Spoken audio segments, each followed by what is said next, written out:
So, good morning. I am Luna Winters Tarot. I am a psychic medium, and today I am channeling energy directly from the divine. And I just wanted to start off today's recording with this beautiful, sunshiny, buttercup filled field. And I'm just going to go down and show you these stunning little yellow buttercups. And there's GM, because those lovely little yellow buttercups, those little tiny petals of sunshiny sacral chakra energy. That's you, that is your energy. And I want you to recognize that little tiny buttercup is your inner flame. It is your light, your beacon. And that is what people are drawn to. Now, over on Instagram this morning, I've done a quick reel about how sometimes we need to learn to protect that light from energy vampires, from people who seek to leech that light. And in the last year, we have all been learning a really essential lesson in just that. Now, what I said on Instagram at Luna Winters Tarot is that sometimes you enter into a friendship or a relationship with someone that on the surface seems like it's a match made in heaven.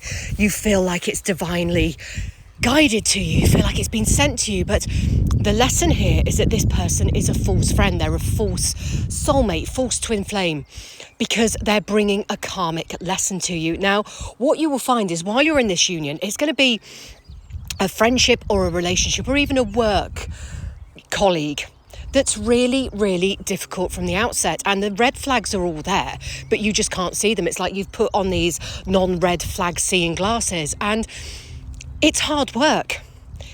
And you're noticing that you're constantly swimming against a tide in this connection with this person. Nothing is easy. And even though this person alludes to be understanding you, they don't understand you on any level whatsoever. And it's a really, really confusing, energetically discombobulating space that you suddenly find yourself in, because you're feeling like you have a duty of care to this person and to this connection, and to work at it and to make it work. And it seems the harder you work, the more energy pushback you receive. And by this I mean a series of unfortunate events will start occurring. You know, you might have a bump in your car, you might lose money, you might lose your job, something will happen in your home, you know, like you'll suddenly get a burst water main. All these little things that actually end up costing an awful lot of money, they are the universe's way of saying to you, whoa, stop, you know, come on, can't you see what's happening here? But what's happened is you've been energetically hoodwinked by this karmic person. Now, I always say for everything a reason, and absolutely 100% there is a reason that you connect with these people. And it is to learn not to give your energy and light unconditionally to these types of people. But when you're in the eye of this storm, and it is a real karmic storm that you find yourself in the eye of, because what's also happening is this karmic person is projecting all their karma, all their unhealed wounds and their childhood traumas, etc., onto you, and it's sending you into this absolute tornado tailspin. And I'm spinning my hand as I'm saying this, because suddenly your life is spinning out of control whilst they just seem to be stood there with this smile on their face thinking, well, my life's great.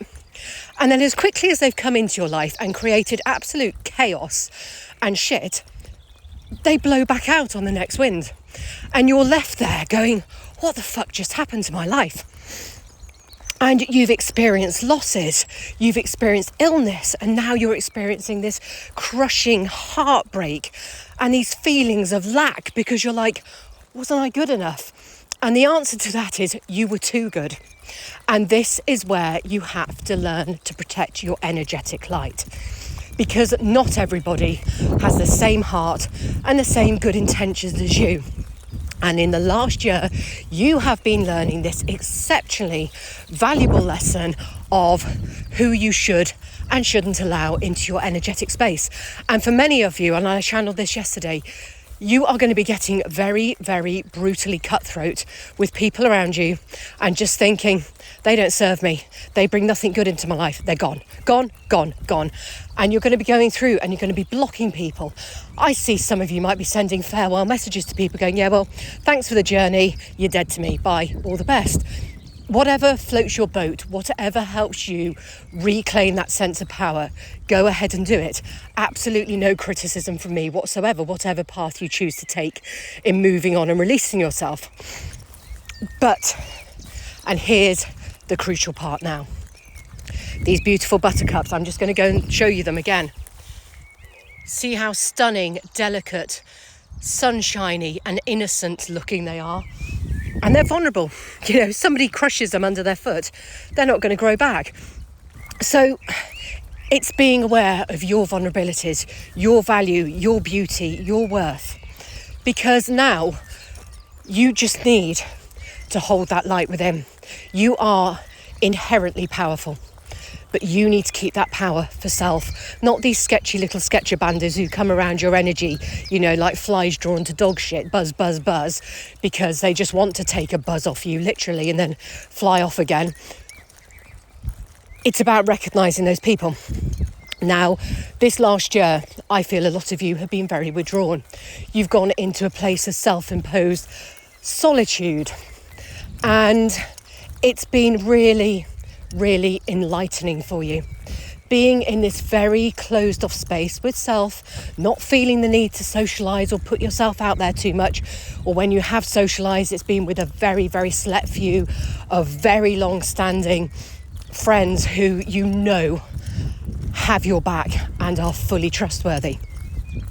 And it's enabled you to rebuild, to ascend, to grow and to become enlightened. I'm using that word enlightened again, and look, there's the beautiful sun, enlightening. So you encapsulate this sun energy. You are the sun. And I had a message off a friend over the weekend who was talking about Ra, the sun god. And it's like, yeah, we do empower that sunny strength because we are light bearers. We are light bringers. We are way showers. So of course we hold that light. We are the walking hermit, like Florence Nightingale. Yeah, when I did my nursing years ago, everyone used to say I was like Florence Nightingale, not because I was a nurse, but because of the light I shone energetically around my patients and the people I cared for. And this is what I'm coming back to now. I always digress. I'm sorry, I always go off on weird tangents. But this is what I'm coming back to. It's about knowing when to dim that light around certain people. And what has happened over this last year while you've been in this wonderful place of solitude is you have become so finely attuned. It's like you've always had this wonderful moral compass, and that's great. You have never veered off those moral standards of yours. I can't say never, because we all make mistakes. But what you do is learn from those mistakes. What other people without a moral compass do is veer off path, make terrible mistakes, and then project those onto other people to deal with them. They never actually recognise what they've done or heal from them. You, on the other hand, do. So I'm not saying you're without sin per se, but what you have done is atone for said sins.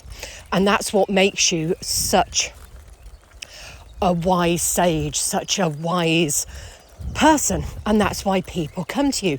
They come to you for counsel, they come to you for healing, they come to you for advice. But as I've just said, you are so highly attuned now, you're not going to be freely giving out that light anymore. Because when those people come to you, your moral compass that's now also been modified with a bullshitometer is going to be going off like, dear God Almighty, step away from that person. And it's going to be a really powering thing for you. And in the next few weeks, there is going to be a test sent your way. And it's going to be someone from your past. It's going to be one of those real blast from the past moments. Somebody who you had an unconditionally loving connection with, they're going to be sent back onto your path to see if you truly have learned. Now, I know that you have. And I know on a soul level, you know you have. But it's going to be about that self-belief. When this person comes and they're speaking, I'm going to say they're talking in tongues. Because this person does have a demonic entity attached to them, and it's a demonic entity of greed and lustfulness. They're manipulative, they're sly, they're like the wily fox, they're clever. And this is how they hoodwinked you the first time round. So the second time round is the test. When this person comes and they're whispering those sweet nothings and telling you, I'm a changed person, are you going to believe them? Are you going to fall for that illusion, this master magician, the manipulator? Or are you going to stand in this beautiful buttercup energy here and shine your light out like a Care Bear? That's what I'm seeing. Do you remember how the Care Bears shone that big light out of their tummies and they're like, Care Bear, share? You're going to be like, no share, no Care Bear share. This light, it's mine. And that's... Sorry, I'm weird. I'm really weird at times. I love it. I own it. But that's how you're going to be. You're just going to be covering over your tummy and just be like, oh, hell no, you don't get my sacral chakra, bye-bye. And that's going to be that pinnacle moment for you. When you walk away from this person, having just said, oh, hell to the fucking no. And they're left sat there, open mouthed, thinking, but I thought I got them under my thumb. I thought I had them in the palm of my hand. Oh yeah, well, Mr. Warlock, it was all an illusion you created in your own mind. Because these people who've leached off you, these people who've always been stealing your energy and riding on the coattails of it, I'm sure I channeled this yesterday as well, they have constantly underestimated you. Your value, your worth, your light, your power. You have been underestimated your entire life. So now these people coming back around, trying to play out the same old patterns just to fuel their own lives, which consequently are in the gutter.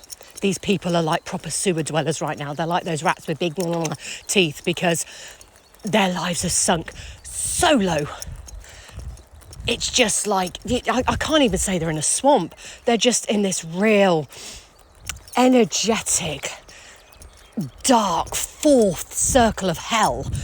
I feel like it's where you get sent when you just refuse to ascend, refuse to take accountability and refuse to apologise to people and make some kind of effort to trying to move on with your life to become a better person. These people, they have no intention of ever being a better person. The only time they've ever been anything resembling a remotely good person is when they've been around you and they've been leeching your energy and they've been able to hoodwink other people around them that, look at me, I'm a really great person. These people, when they were in your life, they looked good, they smelt good. They had a good quality of life because you were this like really strong backbone that held everything together. You were the anchor that kept that ship from just sailing off randomly and getting into trouble on rocks. They could never see that. They always thought it was them. Oh, I'm the powerful one here. It's all about me. No, darling, it was actually all about me. But hey, I'm humble. So, you know what? Let's not split hairs. They're realising that now. Because their life, since they threw you away, and they did, has gone down the Swanee. And they're without a paddle, they're without a canoe, they're without a life raft or any kind of rope. The only thing they can see from down there is your light, your beautiful solar plexus buttercup, your beacon, your lighthouse. But you're not a siren, so you're not singing to them. If you wanted to, I mean, you know, if you weren't ascended and elevated, you probably could sing to them and let them crash themselves out on the rocks. But we don't do that, do we? Because we're light workers, we're nice people. Although we're not all love and light, we're also not vengeful. We don't seek revenge. We leave that for the karmics. But this is the test.